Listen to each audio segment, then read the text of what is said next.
What's up guys? I hope you are doing well. आइए Veer, welcome to still our family. ये देखिए कितनी शानदार बात बोली गई यहाँ पर। जो आज पा लिया है आपने वो भी तो कभी नामुमकिन रहा होगा। कहने का मतलब यहाँ पर ये है, जो भी आज आप लोगों के पास में है, आप लोगों को ये देखने को मिलेगा एक टाइम ऐसा हुआ करता होगा कि आप लोग सोच रहे होंगे कि ये नहीं हो पाएगा। छोटा सा उदाहरण लेता हूं, साइकिल चलाने वाला। स्टार्टिंग में जब आप लोगों ने कभी साइकिल चलाना सीखा होगा तो उस टाइम पर ये लगता होगा कि यार ये हो ही नहीं पाएगा, गिर जाएंगे, चोट लगेंगे, आप लोग डर रहे होंगे। पर लेकिन एक्साइटमेंट इतना रहता है कि सीखना ही है, तो हम लोग क्या करते हैं, सारे डर, सारे जो माइंड में जो भी जिस तरीके से हर्डल होते हैं, फियर होते हैं, हम लोग उसको साइड में रख देते हैं। क्यों? क्योंकि वो कहीं ना कहीं हम लोग का इंक्रीजिंग लग रहा होता है। ऐसा लग रहा होता है कि यार पता नहीं किस तरीके से होता है और हम लोग सीखेंगे तो ये कर लेंगे, वो कर लेंगे। सेम प्रोसीजर आप लोगों को देखता है जब आप लोग बाइक चलाना सीखते हैं, गाड़ी चलाना सीखते हैं। ये कुछ ऐसे काम है जो आप लोग पास्ट में कर कर आए हैं, आप लोगों को ये लगता था ये हो नहीं पाएंगे। इसी तरीके से आप लोग एग्जाम में सिलेक्शन को बोल सकते हैं। जब तक ये आप लोगों को लगेगा कि सिलेक्शन नहीं हो पाएगा, आप लोगों का माइंड बिल्कुल इस तरीके से एक तरीके से स्टक रहेगा। आप लोगों को ओपन माइंड रखना है। आप लोगों को बस ये फोकस करना है कि जिस तरीके से आप लोग पढ़ाई कर रहे हैं, कहीं तो कोई प्रॉब्लम रही होगी कि आप लोगों का जो पढ़ाई करने का जो तरीका है, या प्रैक्टिस करना या फिर रिवीजन न करना। अपनी कमियां और खामियां देखिए और उसको सुधारिए और उस पर काम कीजिए और फिर आगे से बढ़िए। आप लोग अगर बार बार रिपीट कर रहे हैं एक ही चीज को, फेलियर को, इसका मतलब यह है कि आप लोग एक साइकिल में फंस गए हैं। उस साइकिल में से निकलने का सबसे सीधा और शानदार तरीका यह है कि बैठकर एक बार सोचिए कि गलती आखिर कहां कर रहे हैं। जब तक वो गलती नहीं पकड़ेंगे तब तक साइकिल में से नहीं निकलेंगे। और आप लोग अपने पास्ट में जो भी आप लोगों ने छोटी छोटी जो भी अचीवमेंट आप लोगों की रही है, चाहे वो कोई भी क्यों ना हो, इवन साइकिल चलाना भी क्यों ना हो, वो आप लोगों ने सीखी है ना। एक टाइम पर वो आप लोगों को लगता था नहीं हो पाएगा, तो इस तरीके से आप लोग अपने आप को मोटिवेट कर सकते हैं। और कभी भी फ्रस्ट्रेट या फिर डिप्रेस्ड होने से आप लोगों को कुछ नहीं मिलने वाला है। आज तक नहीं मिला यार, अब क्या मिलेगा? तो कोशिश ये करनी है, हमेशा पॉजिटिव माइंड रखकर आगे बढ़ने की कोशिश करनी है।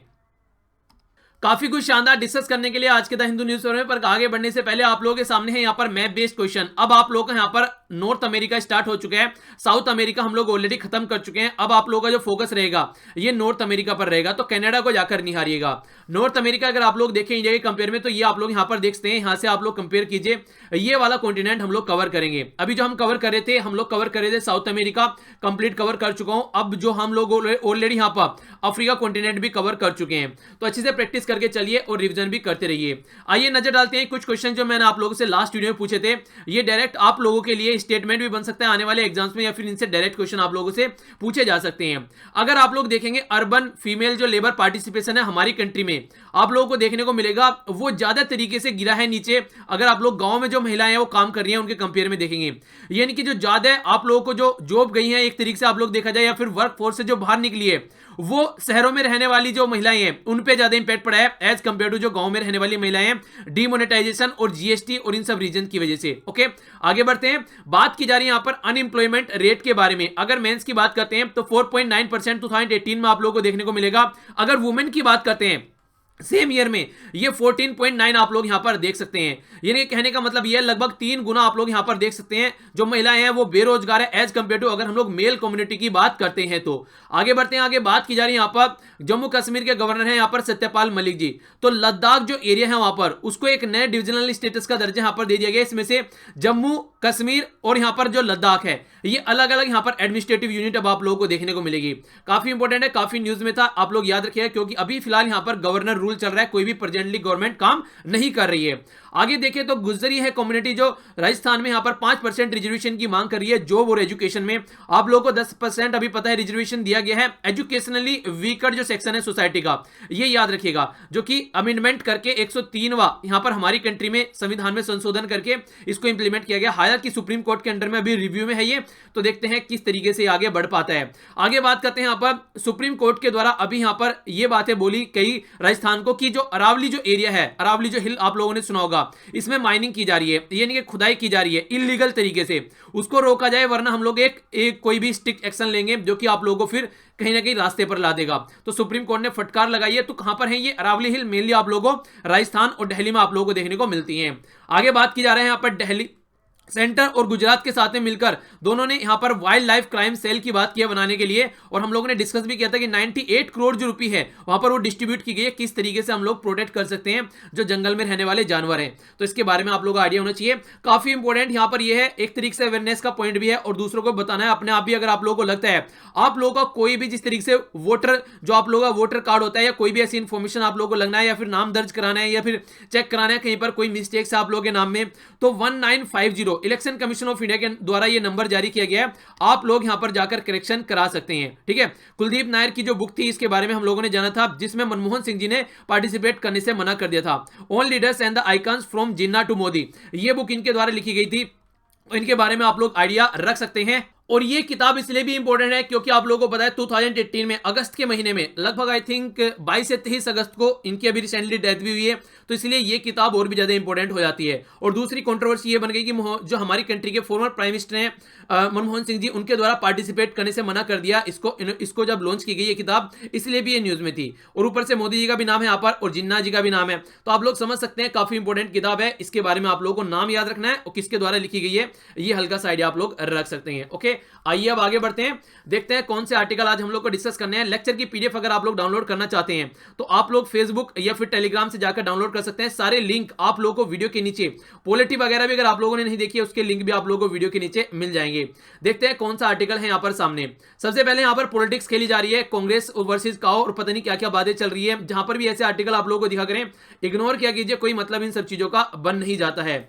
नीचे वाला आर्टिकल काफी इंपॉर्टेंट है, इंडिया और यूएस के रिलेशन की बात कर रहे हैं। डिटेल में आर्टिकल डिस्कस करूंगा, आखिर क्या कंडीशन बनी हुई है और किस तरीके से यहां पर इसको हैंडल करके चलना चाहिए, यह भी सजेशन राइटर के द्वारा दिया गया है। बहुत शानदार आर्टिकल लिखा गया है, यूनिवर्सल बेसिक इनकम यानी कि एक तरीके से जो देनी चाहिए उसके बारे में बात कर रहे हैं। और दूसरे यहां पर जो मनरेगा और जो हमारी कंट्री में अभी पीएम किसान आई है जिसमें 6,000 रुपए किसानों को देने की बात की जा रही है, उन दोनों को कंपेयर किया है। आखिर क्या क्या कंडीशन है, क्या क्या सिचुएशन है, तो काफी शानदार तरीके से कंपेयर किया है। आप लोगों को मनरेगा के बारे में भी कई सारे इंटरेस्टिंग फैक्ट यहां पर जानने को मिलने वाले हैं। किस तरीके से हमारी कंट्री में जो मुस्लिम कम्युनिटी के जो यूथ हैं वो कहीं ना कहीं एक्सट्रीमिस्ट की ओर चलते हैं। आखिर आप लोग देखते हैं कई बार आईएस के साथ में जाकर मिल जाते हैं। ये कई 2-3 पॉइंट यहाँ पर डिस्कस किए गए हैं, उसके ऊपर भी हम लोग नजर डालेंगे। एक किताब है रोमिला थापर जी के द्वारा, जो हिस्ट्री काफी इंपॉर्टेंट टीचर है, इसके ऊपर नजर डालेंगे। यहाँ पर जो जिक्र किया जा रहा है, मंडे को आर्टिकल आता है, जो भी एडिटर को यहाँ पर लेटर लिखते हैं उनको ये एक्सप्लेन करते हैं। इंपॉर्टेंट नहीं है, नहीं नजर डालेंगे। डेटा पॉइंट है, नजर डालेंगे क्या क्या बातें यहाँ पर की जा रही है इसके बारे में भी। नीचे वाला ये आर्टिकल जो यहाँ पर है, ये अमोल पारेकर के बारे में जिक्र किया जा रहा है। इनकी अभी रिसेंटली एक स्पीच थी, तो वहां पर इनको जाना था। और कंडीशन क्या है देखिए, आज के दिन में आप लोगों को कई सारी ऐसी सिचुएशन देखने को मिली जब यहाँ पर जो कोई भी अगर गवर्नमेंट के खिलाफ यहाँ पर कुछ आवाज उठाता हुआ नजर आता है, या तो उसका जो कोई प्रोग्राम होता है उसको कैंसिल करा दिया जाता है, या फिर कुछ उल्टी सीधी अनफॉर्चुनेट वहां पर कंडीशन करा दी जाती है। ये बात बोल रहे हैं यहाँ पर राइटर यहाँ पर ये बोल रहे हैं कि देखिए कहीं ना कहीं आज की डेट में हमारे संविधान में जो बोला गया है कि फंडामेंटल राइट है, right to freedom of speech है, पर लेकिन यहाँ पर कहीं ना कहीं जो गवर्नमेंट है रिसेंटली अभी वो चाह रही है कि right to freedom of speech में से राइट टू क्रिटिसिज्म हटा दिया जाए। यानी कि कोई भी क्रिटिसाइज नहीं कर सकता, अगर कोई क्रिटिसाइज कर रहा है तो उसको झेलना पड़ रहा है। पास्ट में भी ऐसी कई सारी सिचुएशन यहां पर निकल कर आ चुकी है। बस यहां पर गुणगान गाते रहो गवर्नमेंट के तो सही है, अगर आप लोग क्रिटिसाइज करते हैं तो देखिए उसको झेलने के लिए तैयार नहीं है गवर्नमेंट। और खासकर इलेक्शन अभी पास में आ रहे हैं तो इस तरीके के मुद्दे और भी ज्यादा हॉटलाइन पर आ जा रहे हैं। तो कहने का मतलब यहां पर यह है, जब जब गवर्नमेंट के खिलाफ कोई आवाज उठाता है तो उसको सप्रेस करने की कोशिश की जाती है। एक तरीके से जो फंडामेंटल राइट है, हम लोगों को फ्रीडम की बात कर रहे हैं, पार्ट 3 में संविधान में आर्टिकल 12 से 35 तक का, वो यहां पर हम लोगों को यूज नहीं करने दिया जा रहा है। तो ये बहुत ही गलत कंडीशन है, क्योंकि देखिए अगर आप लोगों को एक माइंड डेवलप करना है अच्छा सा, तो आप लोगों के माइंड में क्वेश्चनिंग होनी चाहिए हमेशा। यानी कि ऐसा क्यों हो गया, अगर आप लोगों के माइंड में क्वेश्चनिंग रहेगी तो आप लोग हमेशा एक रीजनेबल माइंड डेवलप कर पाएंगे और आप लोग सही डायरेक्शन में सोच पाएंगे। पर लेकिन ऐसा कुछ नहीं हो रहा है, हमारी कंट्री में एक ऐसा इन्वायरमेंट बना हुआ है। तो ये बात यहां पर बोल रहे हैं। चलिए, इनके पर्सनल विचार है, आप लोगों को इनको ज्यादा सीरियस लेने की जरूरत नहीं है, आप लोग अपनी पढ़ाई पर फोकस कीजिए। आगे बढ़ते हैं, इंटरेस्टिंग है, थोड़ा सा मूड हल्का कर लीजिए। यहां पर बोला गया मायावती जी को सुप्रीम कोर्ट के द्वारा जो भी पैसे आप लोगों ने खर्च किए हैं जो स्टैच्यू बनवाने में, वो पैसे जनता के और जनता को रिटर्न कीजिए। तो यहाँ पर देखिए इनके द्वारा पर्स यहाँ पर दिया गया है। मतलब कहने का ये है, कार्टून वाले भी क्या मजा लेते हैं। चलिए जो भी है आगे बढ़ते हैं। आइए आर्टिकल पर नजर डालते हैं। काफी इंटरेस्टिंग और काफी शानदार आर्टिकल है। ये बात की जा रही है दो बिछड़े यारों के बारे में। ये दोस्ती हम नहीं तोड़ेंगे, तोड़ेंगे दम मगर तेरा साथ ना छोड़ेंगे। तो यहाँ पर बात की जा रही है इंडिया और यूएस के रिलेशन के बारे में। रिसेंटली अभी यूएस और इंडिया के रिलेशन गलत डायरेक्शन में जा रहे हैं, तो किस तरीके से क्या क्या बातें चल रही है, ट्रेड गेम क्या चल रहा है, उसके ऊपर नजर डाली गई है। तो यहाँ पर बोला जा रहा है कि नो जीरो सम गेम। देखिए अगर यहाँ पर बात की जाए जीरो सम गेम के बारे में ये होता है, आप सामने वाले का हेल्प करो, ठीक है, पर लेकिन उससे आप लोगों को कुछ भी एक्सेप्ट नहीं करना चाहिए। यानी कि जिस तरीके से आज के डेट में मान लीजिए हमारी कंट्री है, हमारी कंट्री क्या करती है, अगर बांग्लादेश या फिर भूटान या फिर नेपाल की कुछ हेल्प करती है तो रिटर्न में हम लोग को कुछ नहीं उनसे एक्सपेक्ट करना चाहिए, उनकी हेल्प करनी चाहिए। यानी कि कुछ भी हम लोग को ऐसा नहीं करना चाहिए कि हम लोग आपकी हेल्प करेंगे तो आप हमारी हेल्प करिए, यानी कि कुछ भी ऐसा नहीं होना चाहिए कि आप लोग उनसे एक्सपेक्ट करें। इसी तरीके से यूएसए के यहाँ पर एक पॉलिसी है खासकर डेवलपिंग इकोनॉमी के लिए, ताकि उनको एक सही डायरेक्शन में ले जाया जा सके। डेवलपिंग इकोनॉमी अगर कुछ इन्वेस्टमेंट करना चाहती है, इन्वेस्टमेंट करे, अपने प्रोडक्ट का एक्सपोर्ट करना चाहती है तो एक्सपोर्ट करे, तो वो उसका फायदा काफी लंबे समय से यूएसए को मिला हुआ रहा था। पर लेकिन जब से 2016 में डोनाल्ड ट्रंप चुनकर आए हैं, उनको ये चीजें अखर रही हैं कि किसी भी कंट्री के साथ में उनका ट्रेड डेफिसिट नहीं होना चाहिए। ट्रेड डेफिसिट का मतलब क्या होता है, मतलब कि एक कंट्री अगर उनके वहां पर कुछ आकर एक्सपोर्ट कर रही है तो यूएसए भी उस कंट्री को उतना ही एक्सपोर्ट करें, उसके बीच में कमी नहीं होनी चाहिए। यानी कि एक्सपोर्ट और इंपोर्ट में एक बैलेंस होना चाहिए। जिस कंट्री के साथ भी ये डिफरेंस है, उस कंट्री की गर्दन पकड़कर ये क्या कर रहे हैं, उनके ऊपर टैरिफ लगा रहे हैं। जैसे चाइना के साथ में आप लोग देखते हैं, पड़ोसी देश कई सारे यूरोपियन कंट्री, इवन इनके सहयोगी हैं, उनके ऊपर भी इन्होंने टैरिफ लगाए, तो वो कंडीशन यहां पर काफी लंबे समय से चली हुई आ रही है।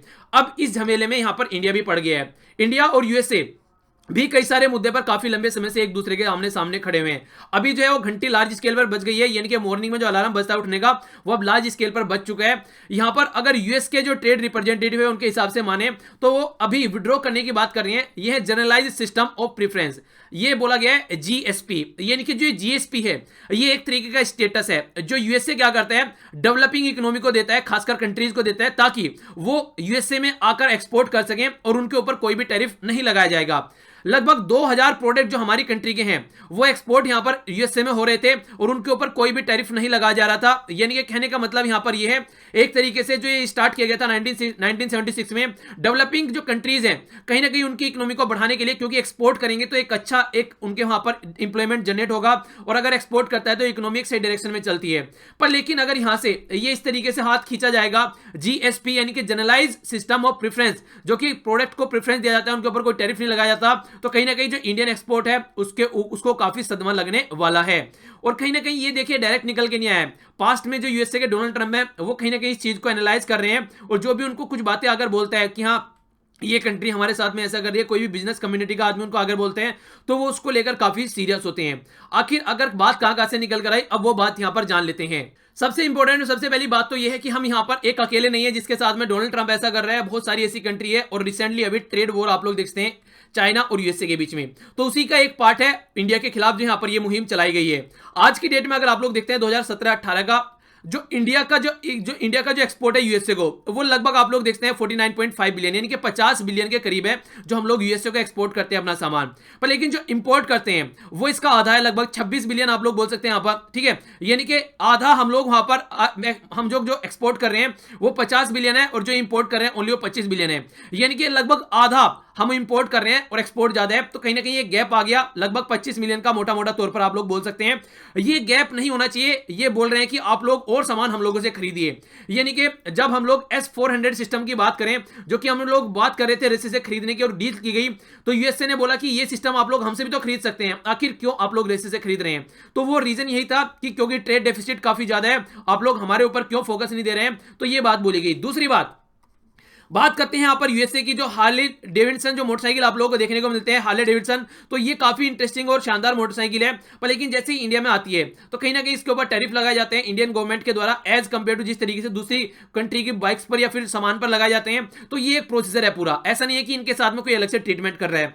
यूएसए वाले ये चाहते हैं कि इनके ऊपर से जो टैरिफ है वो हटाया जाए, और कहीं ना कहीं हमारी मार्केट में ये सस्ती अवेलेबल रहे, खासकर जिस तरीके से हमारी कंट्री की खुद की मार्केट की मोटरसाइकिल है। तो ये बात बोली गई, और ये बात जो बोली गई डोनाल्ड ट्रंप द्वारा, ये पास्ट में कई बार रिपीट भी की गई कि ऐसा आप लोगों को करना चाहिए। पर लेकिन कहीं ना कहीं इंडिया ने कुछ सोचा भी इसके बारे में करने के लिए, पर लेकिन उस हद तक नहीं गए हम लोग जिस हद तक डोनाल्ड ट्रंप एक्सपेक्ट कर रहे थे। इसी बात से गुस्सा होकर मार्च 2018 में यूएसए ने क्या कर दिया, इंपोज करना स्टार्ट कर दिया टैरिफ कई सारे इंडियन प्रोडक्ट्स पर। और कहीं ना कहीं देखने को मिलेगा आप लोग यहां पर इंडिया को जो बात की जा रही थी कि एक तरीके से कंप्लेन ये भी आ रही थी हमारे लिए कि जो यूएसए के जो डेयरी प्रोडक्ट हैं या फिर जो मैन्युफैक्चरिंग है मेडिकल डिवाइसेस के, उनको भी यहां पर ढंग से ट्रीट नहीं किया जा रहा है हमारी कंट्री में। तो इसलिए डोनाल्ड ट्रंप ने बोला कि हम क्यों उनको अच्छे से ट्रीट करें। इसीलिए जो जनरलाइज सिस्टम यहां पर बोला गया था, इसमें से 50 जो इंडियन प्रोडक्ट हैं आप लोगों को देखने को मिलेगा, उनको विड्रॉ कर लिया गया। यानी कि कहने का मतलब यह है उन पर टैरिफ लगाना स्टार्ट कर दिया गया यूएसए के द्वारा। अब देखिए जैसे को तैसे वाली बात होती है, जिस तरीके से यूएसए और चाइना के बीच में वार चल रही है, इंडिया ने भी क्या किया, रिटेलिएटरी यहां पर जो मेजर्स उठाए, यानी कि रिटेलिएशन किया, यानी कि टिट फॉर टैट वाली कंडीशन आ गई। आपने इंपोज किया तो हम भी इंपोज करेंगे। तो हम लोगों ने क्या किया, लगभग 29 जो गुड्स है अमेरिका के, उनके ऊपर 235 मिलियन का टैरिफ हम लोगों ने भी लगा दिया। पर लेकिन वो इंप्लीमेंट नहीं किया गया। 5 बार हम लोगों ने कोशिश की पर लेकिन इंप्लीमेंट नहीं किया गया, क्योंकि हम लोग इस आशा में रहे कि कहीं ना कहीं एक सेटलमेंट यहां पर हो जाएगा और सेटलमेंट हो गए चीजें सुधर जाएंगी। अब यहां पर जो ये टाइम था ये एक्सपायर होने वाला है 1 मार्च को। इसके बाद में देखने वाली कंडीशन ये आएगी कि क्या हम लोग किस तरीके से इस सिचुएशन को हैंडल कर पाते हैं। क्योंकि देखिए अब अगर टैरिफ यहां पर इंप्लीमेंट हो जाते हैं तो फिर हमारा और यूएसए के बीच में भी कुछ ऐसी कंडीशन बन जाएगी जैसी यूएसए के और चाइना के बीच में बन रही है। तो इस तरीके से बोला जाए तब से लगभग 12-13 बार बात की जा चुकी है, पर अब तक कोई सॉल्यूशन यहां पर नहीं निकला है। अब क्या कंडीशन है, अब कंडीशन यहां पर यह है, हमारी कंट्री में एक नया फंडा निकल कर आया है डेटा लोकलाइजेशन का। यानी कि जैसे फेसबुक पर प्रोफाइल है, इंस्टाग्राम पर प्रोफाइल है, ट्विटर पर प्रोफाइल है आप लोगों की, इस तरीके से आप लोग क्या करते हैं, वहां पर जाकर अपना नाम लिखते हैं, अपना डेटा लिखते हैं, mobile number, date of birth, कई सारी तमाम इंफॉर्मेशन आप लोग वहां पर रीजन की कहां से आप लोग बिलोंग करते हैं, वो सब चीजें आप लोग डालते हैं वहां पर। ये सारा डेटा आज की डेट में जो इकट्ठा होता है वो जाके यूएसए में इकट्ठा होता है। तो यहां पर हमारी कंट्री जो है, जो इकोनॉमी है हमारी कंट्री में, खासकर ये जो इकोनॉमिस्ट है या फिर जो हमारी कंट्री में ये बातें बोली जा रही है प्राइवेसी को ध्यान में रखते हुए कि ये जो डेटा होना चाहिए, हमारी कंट्री का डेटा हमारी ही कंट्री की बाउंड्री के अंदर स्टोर होना चाहिए, ये किसी दूसरी कंट्री में स्टोर नहीं होना चाहिए। और डेटा को आज की डेट में न्यू ऑयल भी बोला गया है। यानी कि कहने का मतलब यहां पर यह है, एक तरीके से आज के डेट में डेटा को यूज करके काफी लार्ज स्केल पर अपना प्रॉफिट बढ़ाया जा सकता है। मान लीजिए आप लोग किसी आप लोग साइट पर, जैसे अमेजन हो गया, फ्लिपकार्ट हो गया, स्नैपडील हो गया, वहां पर जाकर कुछ परचेज करते हैं, कोई आइटम परचेज करते हैं, तो वो यहां पर उस सब चीजों को नोट करते हैं कि क्या परचेज किया और इसी के साथ में कहां कहां पर कौन कौन सा प्रोडक्ट आप लोगों ने विजिट किया। आगे जब भी आप लोग खोलेंगे कोई भी वेबसाइट तो आप लोगों को वहां पर हमेशा रिकमेंडेशन में जो एडवर्टीजमेंट रहेगा वो आप लोगों को उसी आइटम का देखने को मिलेगा, जो आइटम आप लोगों ने उस टाइम पर सर्च किया था उसी तरीके से आप लोग सर्च करते हैं अगर मोबाइल, तो वो मोबाइल आने वाले टाइम में आप लोगों को दिखने वाला है हर जगह जहां भी आप लोग काम करेंगे। इससे क्या हो रहा है, इससे लार्ज स्केल पर कहीं ना कहीं जो कस्टमर है वो एक तरीके से उनको दिखाकर प्रॉफिट यहां पर लिया जाता है। ये डेटा अगर लोकलाइज यहां पर हो जाएगा, हमारी ही कंट्री में डेटा रहेगा, वो भी बात निकल कर आती है। तो कई तमाम ऐसे मुद्दे आते हैं डेटा को लेकर, पर लेकिन ये डेटा जो होना चाहिए सबके लिए अवेलेबल होना चाहिए, पर लेकिन कंपनीज को अपने तक ही लिमिटेड रखती है क्योंकि वो अपना प्रॉफिट बढ़ाती है इसकी वजह से। तो ये भी कई बार मुद्दा बोला जाता है। तो डेटा को लोकलाइज करने की बात यहां पर की जाती है। अभी रिसेंटली हमारी कंट्री में जो एफडीआई पॉलिसी है और ई कॉमर्स जो पॉलिसी है यहां पर, उनको भी यहां पर थोड़ा टाइट किया गया। तो इसकी वजह से भी यूएसए की जो अमेजन कंपनी है वो यहां पर क्या करेगी, अब कई सारे अपने प्रोडक्ट उसको वेबसाइट से हटाने पड़ेंगे। होलसेल जो डील यहां पर वो क्या करती थी, यानी कि क्या करना था, देखिए बेसिकली जो हमारी कंट्री के जो छोटे छोटे दुकानदार है ना, आज के दिन वो काफी सदमे हालत में है। आखिर क्या होता है, बड़ी बड़ी जो कंपनी है वो क्या करती है, प्रोडक्ट बेचती है, और प्रोडक्ट यहां पर जो बेचती है वो इतना सस्ता बेचती है कि जो आज के दिन में दुकान पर जाकर सब ये बोलते हैं यार ऑनलाइन तो यार काफी सस्ता मिल रहा है, आप लोग इतना महंगा क्यों दे रहे हैं। क्योंकि देखिए जो ये कंपनी है ना, ये क्या करती हैं, ये यहां से प्रॉफिट नहीं लेती हैं, ये प्रॉफिट अपनी दूसरी साइड से लेती हैं, यानी कि और भी इनकी कंपनीज होती हैं, और यहां पर घाटे में भी जाकर ये कहीं ना कहीं मार्केट पर अपनी पकड़ बनाने की कोशिश करते हैं और उस तरीके से कोशिश करते हैं ताकि जो आसपास वाली कंपनी जो बर्बाद हो जाए और फिर ये अपना काम कर सके। समझने के लिए एक छोटा सा उदाहरण लीजिए, जियो आया, जियो ने क्या किया, आकर सबको सब कुछ फ्री बांट दिया। एयरटेल, आइडिया, वोडाफोन, दुनिया भर की कंपनी हमारी कंट्री में जो थी, कहीं ना कहीं उनकी जो हालत थी वो खस्ता कर दी। जियो ने क्या किया, जियो ने ये किया, सबको फ्री बांटा उस टाइम पर लेकिन आज के दिन में फ्री अवेलेबल नहीं है। हाँ, ये एक अच्छी बात बोल सकते हैं, कस्टमर के लिए आज भी फायदेमंद है। क्यों? क्योंकि उन सबसे सस्ता प्रोवाइड करा रहा है। ठीक है, तो देखिए 2 कंडीशन यहां पर बनती है। एक तो कंडीशन ये बनती है, कल को अगर ये सारे प्लेयर मार्केट से चले जाएं हटकर तो क्या होगा, कंडीशन ये बनेगी जियो मनचाहे पैसे ले सकता है हम लोगों से और हम लोगों के पास में कोई सॉल्यूशन नहीं होगा। दूसरी बात क्या हो सकती है, दूसरी बात ये हो सकती है कहीं ना कहीं ये ज्यादा हम लोगों से पैसा अब तक चार्ज कर रहे थे, ये अपने टैरिफ घटाकर कम से कम उस लेवल में लेकर आए ताकि एक लेवल प्लेइंग फील्ड यहां पर बने। पर लेकिन जियो अगर फ्री में ही प्रोवाइड कराने लगे तो देखिए फ्री में तो हो नहीं सकता, इसका मतलब जियो क्या है, यहां पर घाटे में अपने आप को रखकर कहीं और से पैसा उसका आ रहा है। तो ये कंडीशन यहां पर दूसरी कंपनीज भी कर रही थी, तो उसको रोकने के लिए ताकि जो छोटे छोटे जो हमारी कंट्री जो दुकानदार हैं उन पर इंपैक्ट ना पड़े और उनकी रोजी रोटी चलती रहे। या फिर देखिए अगर ऐसा नहीं हुआ तो उनको क्या करना पड़ेगा, अपने आप को कोई ना कोई स्पेशलाइज्ड फील्ड बनाना पड़ेगा। यानी कि आप लोगों ने जिस तरीके से बोल सकते हैं कि किसी पर्टिकुलर एरिया में वहां पर जाएंगे तो गोलगप्पे फेमस है, वहां पर जाएंगे तो छोले भटूरे फेमस हैं, यार उसका तो गाजर का हलवा काफी अच्छा रहता है। तो कहने का मतलब ये, अगर पर्टिकुलर स्पेशलाइजेशन आप लोग नहीं बना पाएंगे तो बर्बाद हो जाएंगे, अगर ये कंडीशन ऐसी बड़ी बड़ी जो बड़ी बड़ी जो कंपनी है इनको हम लोगों ने अलाउ करते रहे तो इसीलिए यहां पर ये जो रूल आए, पर लेकिन इससे क्या हुआ, यूएसए की कंपनी पर इंपैक्ट पड़ा, तो इसकी वजह से और ज्यादा यहां पर गुस्से में आ गए डोनाल्ड ट्रंप। उन्होंने बोला आप लोग ऐसा कैसे कर सकते हैं, हम लोग आप लोगों के साथ में अच्छा ट्रीटमेंट कर रहे हैं और आप है कि एक के बाद एक प्रोविजन यहां पर ऐसे लाई जा रही हैं। तो देखिए दोनों साइड को कहीं ना कहीं सोच समझकर काम करना चाहिए, क्योंकि देखिए इस तरीके से जो हॉस्टिलिटी अगर बढ़ेगी ये और लार्ज स्केल पर बढ़ेगी। कॉम्प्रिहेंसिवली कैसे आप लोग सॉल्यूशन निकाल सकते हैं वो आप लोगों को लेकर चलना पड़ेगा। इसी के साथ में सजेशन ये दिया गया यूएसए को, सबसे पहले तो यूएसए को ये समझना चाहिए कि देखिए इलेक्शन आ रहे हैं, इलेक्शन के टाइम पर गवर्नमेंट ऐसे मेजर्स लेती है हमेशा ताकि शांति बनाकर रखी जा सके और उनको वोट मिल सके। तो इलेक्शन को ध्यान में रखें, यहां पर ऐसे स्टेप लिए जा रहे हैं, तो फ्लेक्सिबिलिटी यहां पर होगी आने वाले टाइम में जब इलेक्शन वगैरह निपट जाएंगे। दूसरा, इंडिया को भी ये ध्यान में रखना चाहिए, रिटेलिएटरी इतने मेजर नहीं लेने चाहिए, क्योंकि यूएसए का ऑलरेडी चाइना के साथ में ट्रेड वॉर चल रहा है, तो चाइना से जो भी यहां पर जो इश्यू चल रहा है उसकी वजह से चाइना के साथ में जो रिलेशन डाउन हो रहे हैं, कहीं ना कहीं इंडिया के लिए एक ओपन मार्केट यहां पर आ रही है। तो इंडिया क्या कर सकता है, उसका फायदा उठा सकता है। यूएस के जो कॉमर्स सेक्रेटरी हैं वो नेक्स्ट वीक हमारी कंट्री की विजिट पर आने वाले हैं, तो देखिए अच्छा ये रहेगा कि जो भी डेडलॉक हैं उन पर बात की जाए और उनका सोल्यूशन निकाला जाए और एक दूसरे को अंडरस्टैंड करने की कोशिश करें, यानी कि मिलजुल कर काम करें तो आप लोग सोल्यूशन निकाल सकते हैं। ठीक है, तो ये था यहां पर कंप्लीट आर्टिकल जो कि काफी इंपॉर्टेंट है, आप लोगों को आइडियाज के बारे में होना चाहिए। आइए आगे चलते हैं, नेक्स्ट आर्टिकल भी काफी इंपॉर्टेंट है। इसमें बढ़ने से पहले आप लोगों के सामने है यहां पर क्वेश्चन, अगर बात की जाए मनरेगा को स्ट्रेंथन करने की, तो बोला गया कि मनरेगा को ज्यादा स्ट्रेंथन करना चाहिए एज कंपेयर टू जो टारगेटेड इनकम स्कीम यहां पर लाई जा रही है जिससे पीएम किसान। तो इसके ऊपर आप लोग कमेंट करना है, इसको आप लोगों को देखना है आखिर ऐसा क्यों बोल रहे हैं राइटर। तो देखते हैं क्या क्या बातें की जा रही है। पिछले कुछ टाइम में जो गांव वाला एरिया है उसमें काफी डिस्टेंस देखने को मिला, यानी कि डिमोनेटाइजेशन हुआ, तो जो कैश के ऊपर कंप्लीट गांव में जो काम चलता है वहां पे एटीएम थोड़ी ना यूज करते हैं, इंटरनेट बैंकिंग थोड़ी ना यूज करते हैं, एटीएम भी लोगों के पास में नॉर्मली नहीं देखने को मिलता है। कई बार आसपास वाले एरिया में सिटी होती है वहां पर जाकर एटीएम होता है और वहां से पैसे निकालते हैं। तो गांव की जो इकोनॉमी है वो कैश बेस्ड इकोनॉमी रहती है और काफी प्रॉब्लम में वो आ गई, इन सब चीजों की वजह से काफी डिस्ट्रेस यहां पर देखने को मिला। अगर नई रिपोर्ट के हिसाब से माने, लगभग बोला जा रहा है कि 45 सालों में सबसे ज्यादा जो अनएम्प्लॉयमेंट रहा वो अब आप लोग देखते हैं हाई पर है। 45 साल में भी अगर यहां पर देखेंगे इतना ज्यादा है, हाई अनएम्प्लॉयमेंट नहीं रहा जितना ज्यादा हाई अनएम्प्लॉयमेंट आज की डेट में है। तो ये कंडीशन जो निकल कर आ रही है ये काफी खतरनाक सिचुएशन आप लोग बोल सकते हैं। बजट स्पीच में जो हमारे फाइनेंस मिनिस्टर थे उनके द्वारा बोला गया वनरेबल जो कंडीशन है आज के डेट में, खासकर लैंड होल्डिंग जो मार्जिनल फार्मर है उनको 6,000 रुपए पर ईयर देने की बात की गई।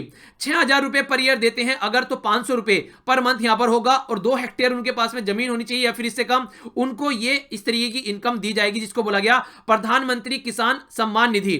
तो ये यहां जो पीएम किसान दिया गया ये एक कैश ट्रांसफर स्कीम है, यानी कि डायरेक्ट अकाउंट में पहुंचेगी यहां पर। तो मिनिस्ट्री ऑफ एग्रीकल्चर के द्वारा अभी जो भी राज्य की गवर्नमेंट है सबको लिखा गया है कि वो अपना डेटाबेस तैयार करें और जल्दी से जल्दी उसको अपडेट करें ताकि यहां पर जो भी प्रॉब्लम है उसको सोल्व किया जा सके और सबके खाते में ये इंस्टॉलमेंट में, यानी कि 2-2 हजार की इंस्टॉलमेंट देने की बात की गई थी, ये पैसा ट्रांसफर किया जा सके। तो ये जो था यहां पर कहीं ना कहीं आप लोगों को देखने को मिलेगा एक कंडीशन सबसे खतरनाक ये भी निकल कर आई, जिनका रिकॉर्ड अगर लैंड रिकॉर्ड चेंज किया गया जिस भी एरिया में जिस भी स्टेट में 1 फरवरी के बाद में, तो उनके लिए ये इंप्लीमेंट नहीं होगा। अगर किसी राज्य ने 1 फरवरी यानी कि जब बजट प्रस्तुत किया गया उसके बाद में लैंड रिकॉर्ड में चेंज किया है तो उसको इस स्कीम का फायदा नहीं हुआ। क्यों? क्योंकि 2 हेक्टेयर यहां पर ये क्राइटेरिया रखा गया। हो सकता है कि लोग क्या करें, 2-2 हेक्टेयर, मान लीजिए एक इंसान है उसके 2 बेटे हैं, उसके पास में 4 हेक्टेयर जमीन है, तो क्या करेगा 2-2 हेक्टेयर दोनों के बीच में बांट देगा और फिर जाकर उसको अपडेट करा लेगा, तो दोनों का पैसा मिलेगा यहां पर। तो ये ऐसा नहीं है कि 1 फरवरी के बाद अगर ऐसी ऐसी कोई हरकतें की गई हैं तो उनको फायदा नहीं मिलेगा। कहने का मतलब यहां पर यह है 1 फरवरी से पहले जिसका जो भी था अपडेट वो यहां पर उसके हिसाब से डाउट यहां पर उसके हिसाब से मिलेगा। कंपनसेशन देखिए जो फार्मर को है कहीं ना कहीं अर्जेंटली अटेंशन तो देने की जरूरत है, यानी कि जो किसानों की खस्ता हालत है, जो बेकार हालत हो चुकी है, तो देखिए ध्यान देने की तो जरूरत है, इसमें कोई डाउट ही नहीं है। पर क्या पीएम किसान कोई फायदा इससे पहुंचाएगा? आप लोग बोलिए कि 6,000 रुपए वो भी 1 साल के, क्या इससे कोई फायदा होने वाला है? अगर दूसरी साइड में हम लोग इसको कंपेयर करें Mahatma Gandhi national rural employment guarantee scheme के तहत में, तो उसको देखिए आप लोग, अगर फैमिली में 2 मेंबर को अगर काम मिल रहा है यहाँ पर झारखंड में, तो झारखंड में कहीं ना कहीं उनका 1 साल की जो अर्निंग होती है वो 10,000 उनकी बैठती है। 1 साल की नहीं, सॉरी, ये 30 दिन की 2 मेंबर को अगर मिलता है, यानी कि इस तरीके से यहां पर पैसा दिया जा रहा है। यानी कि कहने का मतलब यहां पर ये अच्छा खासा अमाउंट दिया जा रहा है यहां पर 30 दिन की अगर बात करें तो। अगर हरियाणा की यहां पर आप लोग बात करते हैं तो यहां पर लगभग 16,000 हो जाता है। फिर से याद रखिएगा ये 2 मेंबर की बात की जा रही है, ठीक है। अगर 2 मेंबर को काम मिलता है 30 दिन के लिए तो 16,000 रुपए वो कमा लेता है। इस तरीके से आप लोग यहां पर देखिए, यानी कि कहने का मतलब ये झारखंड में अगर देखें लोवेस्ट और हरियाणा में अगर देखें हाईएस्ट। अगर एक महीने की अर्निंग आप लोग देखिए, पीएम किसान जो है वो उसके सामने कहीं एग्जिस्ट ही नहीं कर पा रहा है। एक महीने में कितने दे रहे हैं? 500 रुपए दे रहे हैं, जिसका कोई मतलब भी नहीं होता है। 500 रुपए तो आजकल में रिचार्ज में चले जाते हैं, आप लोग ये समझ सकते हैं। तो आखिर इससे फायदा क्या होने वाला है, ठीक है। यानी कि अगर एक बार खेत जोता जाएगा उससे ज्यादा तो पेट्रोल लग जाएगा किसान का, तो इसका कोई मतलब यहां पर रह नहीं जाता है। ये इस तरीके से यहां पर इसको कंपेयर करके बोला गया है। और दूसरी बात क्या होगी, ये लगेगा फ्री में पैसा मिल रहा है। अगर आप लोग जॉब दे इंसान को और वो कमाए तो वो बोलेगा मेरी मेहनत की कमाई है, ठीक है। उसको खर्च करने में भी मजा आएगा और काम करने में उसको अच्छा लगेगा। पर लेकिन ऐसे अगर आप लोग ये एक तरीके से ये दान दक्षिणा कर रहे हैं वो भी 500 रुपए की, इसका कोई मतलब बनता नहीं है। और दूसरी बात, जिसको मिलना चाहिए था उसको मिल नहीं रहा है। लैंडलेस अगर फार्मर की बात की जाए, यानी कि जो दूसरे के खेतों में जाकर काम करते हैं, हमारी कंट्री में आप लोगों को देखने को मिलेगा लगभग 40% के करीब यहां पर ऐसे गांव में आप लोगों को लोग मिल जाएंगे। यानी कि ये जो बात बोली गई है, ये सोशियो इकोनॉमिक जो डेवलपमेंट किया गया था 2011 में, जो डेटा निकल कर आया था, उसके हिसाब से बात यहां पर बोली गई है कि 40% जो गांव में हाउस होल्ड है वो लैंडलेस है और कहीं ना कहीं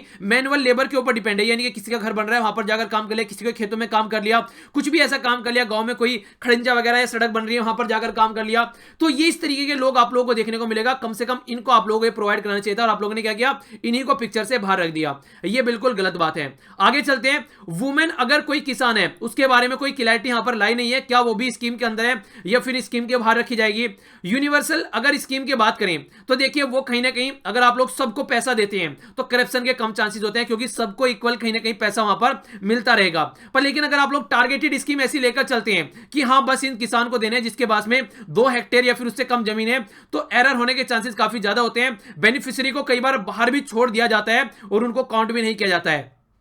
एग्रीकल्चर मिनिस्ट्री के द्वारा अभी लेटर लिखा गया और बोला गया कि इकोनॉमिकली ट्रांसफर किया जाएगा बिल्कुल उसी पैटर्न में पैसा जिस पैटर्न में मनरेगा में ट्रांसफर किया जाता है। यानी कि जो स्कीम यहां पर यह है मनरेगा, जो कि जो लोकल एरिया में आप लोगों को इंप्लॉयमेंट प्रोवाइड कराने की कोशिश करती है, उसमें क्या किया जाता है, डायरेक्ट अकाउंट में ट्रांसफर किया जाता है। पर लेकिन पिछले टाइम में अगर आप लोगों को देखने को मिलेगा बहुत ज्यादा इरेगुलरिटीज देखने को मिली मनरेगा में भी।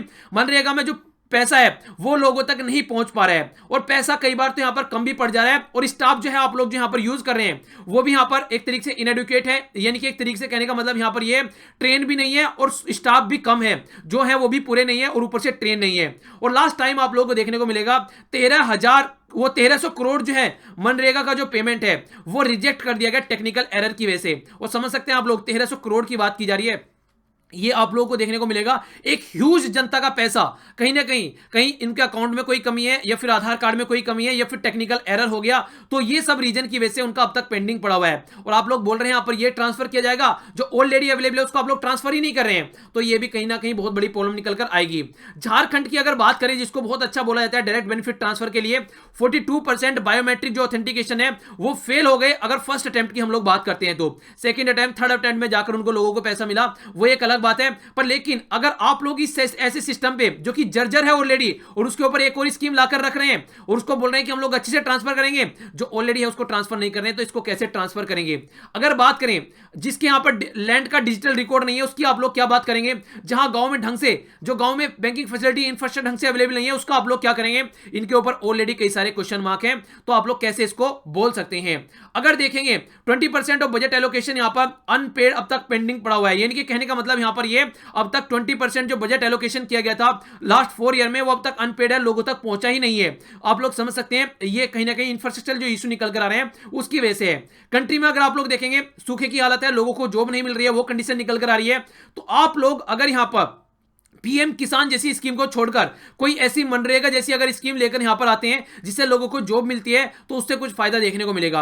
और सबसे बड़ी बात क्या है, कहीं ना कहीं एक पार्टिसिपेशन डेमोक्रेसी में बढ़ेगा। लोग अगर जॉब करेंगे तो एक इज्जत भी सोसाइटी में उनकी होगी। अगर 500 रुपए आप लोग देंगे तो दो चार आदमी जिनको नहीं मिल रही है वो कमेंट करेंगे, बोलेंगे देखो विल्ला पंथी के पैसे खा रहा है, कुछ कर, ऐसा नहीं है कि कुछ कर ले जाकर, ठीक है। तो ऐसी कंडीशन भी आप लोगों को देखने को मिलती है। हालांकि कोई एसेट क्रिएशन प्रोग्राम नहीं है यहाँ पर, कोई इनकम सपोर्ट प्रोग्राम नहीं है, पर फिर भी कम्युनिटी पार्टिसिपेशन है, यहाँ पर लोग जाकर जॉब करते हैं, अपनी मेहनत की कमाई लेकर शाम को घर आते हैं। तो मनरेगा में कहीं ना कहीं ये आप लोगों को देखने को मिलेगा, जो राइट टू लाइफ होती है और राइट टू वर्क जो होता है, एक कॉन्स्टिट्यूशनल प्रोविजन आप लोग यहाँ पर बोल सकते हैं, जिसके तहत यहाँ पर काम किया जा रहा है। इन सब चीजों के होते हुए भी मनरेगा में अगर आप लोग देखेंगे 18 जो स्टेट हैं आज के दिन में, वो जो वेज प्रोवाइड करवा रहे हैं वो मिनिमम जो एग्रीकल्चर वेज होनी चाहिए उससे कम है, यानी कि जितना कम से कम यहां पर वेज देना चाहिए उससे कम है, पर फिर भी आप लोग यहां पर उसको भी ढंग से इंप्लीमेंट नहीं कर रहे हैं। 33% अगर बात की जाए यहां पर लास्ट ईयर की जो बात की जा रही है, वो इतने ज्यादा लोगों ने और ज्यादा यहां पर बात की इंप्लीमेंट लेने के लिए, पर लेकिन प्रोवाइड नहीं किया जा रहा है। अंडर फंडिंग बहुत बड़ी प्रॉब्लम निकल कर आ रही है। तो बहुत सारी ऐसी यहां पर आप लोगों को देखने को मिलेगा प्रॉब्लम निकल कर आ रही है, वो भी कॉन्स्टिट्यूशनल गारंटी जो यहां पर दी जा रही है उसको अंडरमाइन किया जा रहा है राइट टू लाइफ के बारे में। अगर इंप्लॉयमेंट प्रोग्राम की बात करते हैं तो देखिए फंड एलोकेशन कहीं ना कहीं बहुत ज्यादा जरूरी है, और एक तरीके से अच्छी वेज मिलनी चाहिए, वो भी एक रेस्पेक्टेबल एक कंडीशन निकल कर आती है। तो देखिए जो इतना ज्यादा डिस्ट्रेस है उस टाइम पर, अगर सेंट्रल गवर्नमेंट जो एक तरीके से जिसको इंप्रूव करना है उसको इंप्रूव ना करके अगर आप लोग यहाँ पर टारगेटेड स्कीम लेकर आते हैं, तो कहीं ना कहीं और ज्यादा सोसाइटी को आप लोग डिवाइड कर रहे हैं, सोसाइटी में और ज्यादा प्रॉब्लम यहाँ पर निकल कर आएगी, और जिसका कोई फायदा भी नहीं है, ऐसी कंडीशन आप लोग क्रिएट यहाँ पर कर रहे हैं। तो मनरेगा को आप लोगों को सोचना चाहिए कैसे अच्छे लेवल पर आप लोग लेकर चल सकते हैं, एक अच्छी इनकम लोगों के लिए जाए और वो अपना इज्जत से काम करें और इज्जत से खाएं कमाएं, ये आप लोग कर सकते हैं। तो ये था कंप्लीट आर्टिकल। अब आप लोग यहां पर क्वेश्चन देखिएगा और इसका आंसर जरूर कीजिएगा। आइए आगे बढ़ते हैं। आगे बात की जा रही है किताब के बारे में, जो कि रोमिला थापर जी के द्वारा लिखी गई है। ये किताब जो यहां पर है, ये बात की जा रही है आर्यंस के बारे में। आप लोगों ने आर्यंस के बारे में हिस्ट्री में पढ़ा होगा, बोला जाता है आर्यंस यहां से आए हैं, कई सारे बोलते हैं यूरोप से आए हैं, कई सारे बोलते हैं नॉर्थ इंडिया से निकल कर आए, जम्मू और कश्मीर या ऊपर वाले एरिया से। तो तमाम बातें यहां पर बोली जाती हैं। तो इन्हीं के बारे में क्लैरिटी इनके द्वारा लाने की कोशिश की जा रही है। Which of us are Aryans, rethinking the concept of our origin. तो इसके बारे में रोमिला थापर उनके साथ मिलकर कई सारी पर्सनैलिटी के द्वारा हिस्टोरिकली कहां से क्या क्या बातें निकल कर आ रही है, वैदिक टाइम में या फिर जो भी इनके पास में जो जहां से भी ये सबूत निकाल सकते हैं, क्रिटिकली एग्जामाइन किया जा रहा है। जो आर्यंस का क्वेश्चन है इस किताब के अंदर, किसके द्वारा किताब लिखी गई है, किससे रिलेटेड है, यहां पर ये बातें आप लोगों को आइडिया रखना है, इंपॉर्टेंट किताब है। आगे बढ़ता हूं। यहां पर आप लोगों के सामने एक डेटा का एनालिसिस किया जा रहा है। एक तो इलेक्शन जो राज्य के होते हैं, वो अगर यहां पर जनरल इलेक्शन होते हैं उसके आसपास में आप लोगों को देखने को मिलते हैं, तो एक तरीका अलग इंपैक्ट आता है। अगर उससे दूर थोड़ा रहकर होते हैं तो एक तरीका अलग इंपैक्ट निकल कर आते हैं। जैसे मध्य प्रदेश, राजस्थान, त्रिपुरा या फिर नागालैंड की बात करें, छत्तीसगढ़, गुजरात, ये मेघालय, मिजोरम, इधर कर्नाटका, पंजाब, उत्तराखंड, हिमाचल प्रदेश, मणिपुर और गोवा, अलग अलग आप लोगों को यहां पर देखने को मिलेगा जब इलेक्शन यहां पर हुए हैं। यानी कि अगर आप लोग देखेंगे 2014 में जो इलेक्शन हुए, बीजेपी की 2 सीट थी और यहां पर बीजेपी की 1 सीट आ गई, ठीक है। यहां पर मणिपुर में देखते हैं कांग्रेस की 2 सीट थी, यहां पर इस तरीके से आ गई। यानी कि अलग अलग इंपैक्ट यहां पर देख रहा है। हालांकि देखिए इस तरीके से डेटा का जो एनालिसिस यहां पर किया गया, मुझे कोई ज्यादा प्रोडक्टिव यहां पर लगा नहीं।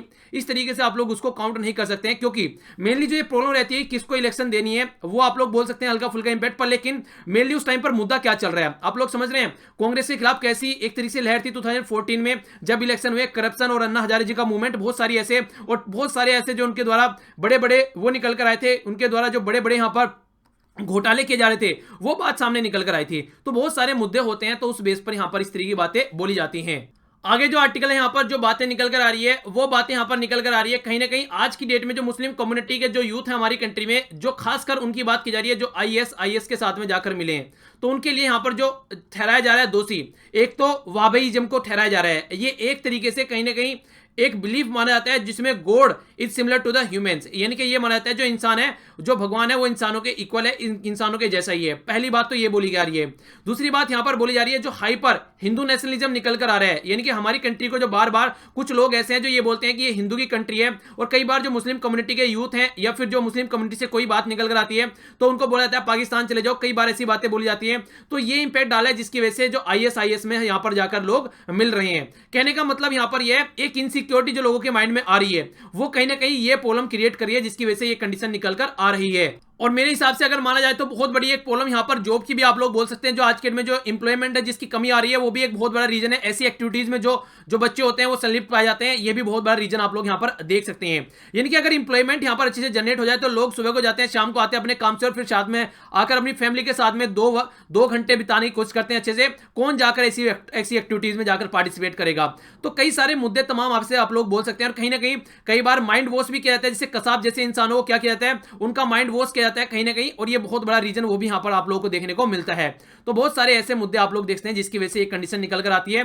तो सेंट्रल गवर्नमेंट और स्टेट गवर्नमेंट और सारा जो एडमिनिस्ट्रेशन है उसको मिलकर काम करना पड़ेगा अगर इस पर्टिकुलर कंडीशन की सिचुएशन का यहाँ पर सोल्यूशन निकालना है तो, वरना आने वाले टाइम में अगर ये सिचुएशन बनी रही तो और ज्यादा कंडीशन खराब होती नजर आएगी। आगे चलता हूं। आगे जो बात की जा रही है, ये बात की जा रही है 22वां इंडिया बर्ड फेयर। ये आप लोगों को देखने को मिलेगा कहां पर, ये बर्डिंग फेयर जो है यहाँ पर आप लोगों को राजस्थान में, खासकर राजस्थान में भी एक लेक है, उसका नाम आप लोगों को याद रखना है, ये है मानसागर लेक। मानसागर लेक यहाँ पर जो बनाई गई है ये एक आर्टिफिशियल लेक है, और जो मानसिंह है उनके नाम पर इसका नाम रखा गया, जो कि अकबर के साथ में भी काफी कनेक्टेड थे। तो यहाँ पर देखते हैं लगभग बोला जा रहा है कि 84 जो स्पीसीज हैं यहाँ पर ये आप लोगों को देखने को मिलती हैं, और कई सारे 64 लगभग माइग्रेटरी जो स्पीसीज हैं वो भी यहाँ पर सिचुएटेड आप लोग देख सकते हैं। तो ये है यहाँ पर आप लोग इस तरीके से देखने की कोशिश की जाती है, तो इंपॉर्टेंट है, आइडिया आप लोग रख सकते हैं। आगे चलते हैं। आगे जो मुद्दा यहाँ पर है, ये मुद्दा निकल कर आ रहा है, महाराष्ट्र में एक रिसर्च की गई जिसमें बात की गई सर्चिंग फॉर पॉवर्टी, यानी कि यहाँ पर दयार्ची जो शोध यात्रा है उसके बारे में बात की गई। इन्हें कहने का मतलब, यहाँ पर देखने का मतलब ये है कि फूड या फिर लोन या फिर हेल्थ या फिर माइग्रेशन के बेस पर जो गांव में जाकर लोगों को देखा गया उनके ऊपर क्या क्या इंपैक्ट पड़ रहे हैं। ठीक है, तो ये जो काम किया गया यहाँ पर पर्सनैलिटी है हीरम कुलकर्णी, इनके द्वारा यहाँ पर ये डेटा तैयार किया गया। लगभग जो बात की गई 125 यहाँ पर 125 जो गांव गरीब गांव है, लगभग 24 डिस्ट्रिक्ट में यहाँ पर ये घूमे महाराष्ट्र के अंदर, और तब ये डेटा इकट्ठा किया गया, जिसकी वजह से यहाँ पर ये देखने को मिल रहा है जो डेवलपमेंट हमारी कंट्री में हुआ है कहीं ना कहीं वो गांव तक नहीं पहुंचा है, अगर एक्चुअल में उसको आप लोग देखेंगे तो। आगे काफी ये एक अवेयरनेस का पॉइंट भी है, जो स्मोकिंग होती है, अगर प्रेगनेंसी के ड्यूरेशन में कोई जो महिला है वो स्मोक करती है, या फिर जैसे चूल्हे पर खाना बनाना, ये सारी कंडीशन आप लोग देखते हैं, यानी कि धुएं के आसपास ज्यादा रहती है, खासकर प्रेगनेंसी के स्टार्टिंग के ड्यूरेशन के फेज में। तो कहीं ना कहीं ये देख सकते हैं आप लोग क्लिफ्ट लिप यहाँ पर, यानी कि इस तरीके से बच्चे का जो होठ है वो ऐसे होठ कटे हुए पैदा कई बार बच्चे आप लोगों को देखने को मिलेंगे। तो ये एम्स के द्वारा स्टडी की गई है और उसके द्वारा यहाँ पर ये बात बोली गई है, यानी कि प्रेग्नेंट वुमेन को कहीं ना कहीं धुएं वगैरह से काफी दूर हम लोग को रखना चाहिए, अगर आप लोग बच्चा और बच्चा दोनों की हेल्थ की बात करते हैं तो। पेट्रोटेक 2019 में भी आप लोगों को देखने को मिलेगा 13 international oil and gas conference, जो एग्जीबिशन यहाँ पर ये नोएडा में आप लोगों को, ग्रेटर नोएडा में आप लोगों को देखने को मिलेगा, इनोग्रेट किया जाएगा मोदी जी के द्वारा। Saving the new energy world through the innovation and the collaboration, ये यहाँ पर इसकी थीम है, इसके बारे में आप लोग हल्का सा आइडिया रख सकते हैं। ओके, आगे बढ़ता हूं। आगे जो बात की जा रही है राफेल का मुद्दा है, काफी एक उल्टा सीधा मुद्दा बन चुका है। एग्जाम में आप लोगों को नहीं पूछेगा कि राहुल गांधी जी क्या बोल रहे हैं, या फिर जो बीजेपी गवर्नमेंट में कौन रिप्लाई क्या कर रहे हैं, यहाँ पर हमारे डिफेंस मिनिस्टर जी क्या बोल रहे हैं, सब कुछ छोड़ दीजिए, भूल जाइए, कोई एग्जाम में क्वेश्चन नहीं पूछेगा। बेसिक्स क्या है वो आप लोगों को पता होना चाहिए, और उसके ऊपर एक स्पेशल वीडियो में बना चुका हूं राफेल मुद्दे के ऊपर, वो जाकर आप लोग देख लीजिए, वो काफी आप लोगों के लिए, इसके चक्कर में पड़ने की कोई जरूरत नहीं है। यहाँ पर ये सब पॉलिटिक्स खेली जा रही है और इलेक्शन आ रहे हैं तो ये मुद्दे और ज्यादा यहाँ पर उठाए जा रहे हैं। ठीक है, तो इनको साइड में रखिए। कांग्रेस के द्वारा यहां पर यह बोला गया है, जो कांग्रेस यहां पर जो लीडर हैं कांग्रेस के पी चिदम्बरम, उनके द्वारा पार्लियामेंट्री पैनल के हेड हैं, तो बोला गया निर्भया के फंड को, जो कि 2012 में जो रेप केस हुआ था उसके बाद में यहां पर जो फंड इकट्ठा किया गया था वो कंस्ट्रक्शन के वर्कर में, बिल्डिंग्स के, उन सब चीजों में खर्च नहीं करना है, महिलाओं की सेफ्टी और सिक्योरिटी में खर्च करना है। यह काफी इंपॉर्टेंट मुद्दा है। State bank of India, SBI और ओरिएंटल बैंक ऑफ कॉमर्स के द्वारा यहां पर बहुत सारे अकाउंट ऐसे हैं जो कि आप लोग बोल सकते हैं एनपीए बन चुके हैं, उनको कहीं ना कहीं एक तरीके से रिकवर करने की कोशिश की जा रही है। पैसा लगभग 5740 करोड़ जो फंसे हुए हैं, काफी इंपॉर्टेंट है, आइडिया आप लोग रख सकते हैं।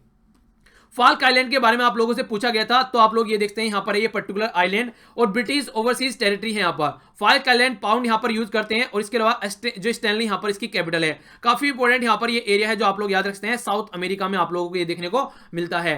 इंडिया के साथ में अगर आप लोग कंपेयर करते हैं तो यहाँ से अगर आप लोग देखेंगे तो ये है यहाँ पर, इस तरीके से आप लोग इसको देख सकते हैं। ओके, आइए आगे चलता हूं।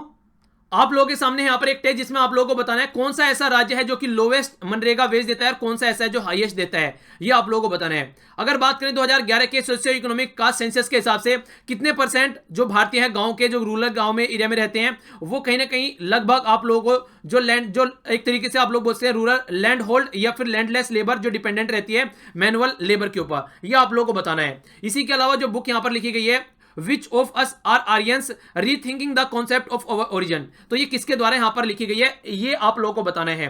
जनरलाइज सिस्टम ऑफ प्रेफरेंस, जिसके तहत यहां पर लगभग 200 जो प्रोडक्ट, 2000 जो प्रोडक्ट हैं हमारी कंट्री में उनको प्रेफरेंस दिया गया था, जीरो टैरिफ, ये कौन सी कंट्री का है, ये आप लोगों को बताना है।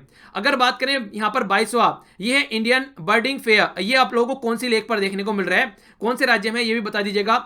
ड्यूरिंग प्रेगनेंसी जो यहाँ पर क्लिफ्ट लिप यहाँ पर बेबीज के होते हैं, ये किसकी वजह से होते हैं, जो अभी स्टडी निकल कर आई। स्टेट बैंक ऑफ इंडिया अगर बात करें यहाँ पर ये है, और इसी के साथ में एक और बैंक का आप लोगों को नाम बताना है जिसने कई सारे जो फाइनेंशियल अकाउंट है उनको कहीं ना कहीं रिकवर करने की बात की गई है, जो कि काफी आप लोग बड़ा बोल सकते हैं इकोनॉमी के लिए। तो इधर टोटल आज का डिस्कशन कैसा लेक्चर को लगा, आप लोग को लेक्चर कैसा लगा, क्वेश्चन के आंसर जरूर दीजिएगा, काफी अच्छा लगता है, और अच्छे से पार्टिसिपेट कीजिएगा। तो आसपास से रखिए, पानी और पेड़ पौधों को सेव कीजिए, पॉलिथीन और प्लास्टिक वगैरह बिल्कुल यूज नहीं करनी है। आज के लिए इतना ही, मिलता हूं नेक्स्ट लेक्चर में। बड़ों को नमस्ते, छोटों को प्यार, छोटी सी लाइफ एंजॉय करो यार। और हाँ, आप लोगों का जो एक आर्टिकल बचा हुआ था वो कल डिस्कस कर दिया गया था आप लोगों के लिए, ठीक है ना। जो आर्टिकल आप लोगों का बचा हुआ था वो संडे वाले न्यूज़पेपर में हम लोगों ने डिस्कस कर लिया था, तो आप लोग जाकर देख सकते हैं। तो मिलता हूं नेक्स्ट लेक्चर में, तब तक के लिए जय हिंद।